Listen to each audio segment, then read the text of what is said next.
Welcome back to the series 101 Reasons to Forgive. This is day 83, and I'm excited. I know we all are excited that we are on day 83. We began a long time ago, and for every one of the reasons given, I was challenged. But I am happy that we have journeyed through this valley together, and we are on day 83. We are prepared to share with you the 83rd reason why forgiveness is important. Forgiveness sustains reconciliation. Forgiveness sustains reconciliation. Bear in mind that forgiveness, as we indicated yesterday, initiates the journey, the experience of reconciliation. Bear in mind that there is never going to be a need for reconciliation if there isn't a need for forgiveness. And there is never going to be forgiveness, the need for forgiveness, if there's no hurt.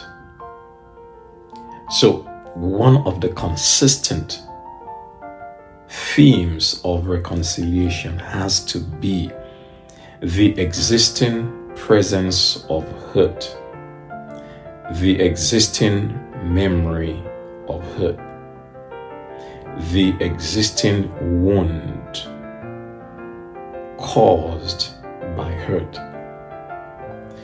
Whereas the individuals who involved may not always talk about, bring up, discuss, confront each other about the hurt, but the memory lives on. Yet despite the memory, there is the commitment: we will not walk back over to the other side of the bridge, but we will keep traveling in the opposite direction. What keeps the journey possible? What sustains the journey? It is not the mere sheer willpower. It is not mere psychological motivation.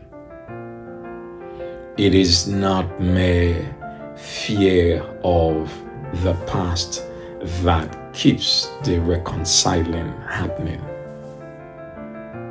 No, it is the commitment to forgiveness that fuels the sustaining of the reconciliation process.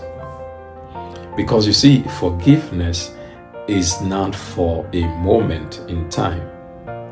Forgiveness is forever. Every opportunity when forgiveness is to be given, when someone has to forgive another individual, it is not the same forgiveness of the past. It is a fresh ounce of forgiveness, a fresh pound of forgiveness, a fresh load of forgiveness, a fresh degree of forgiveness that is offered for the new situation.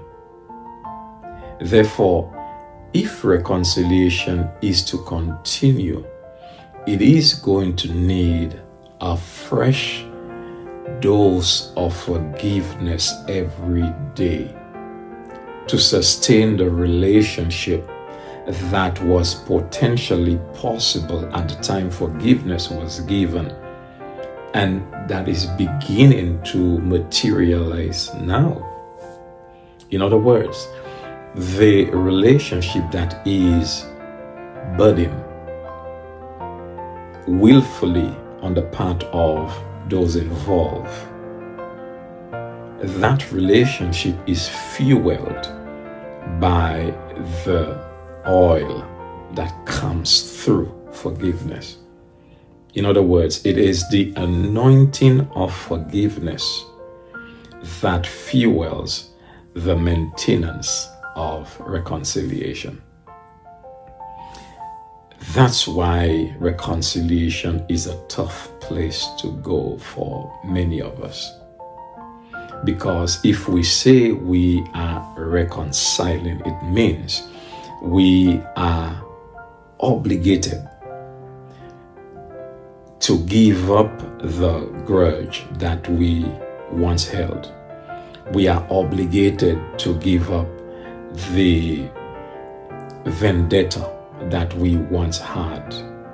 We are obligated to give up the vengeful appetite that we once had so that we can maintain the reconciliation process.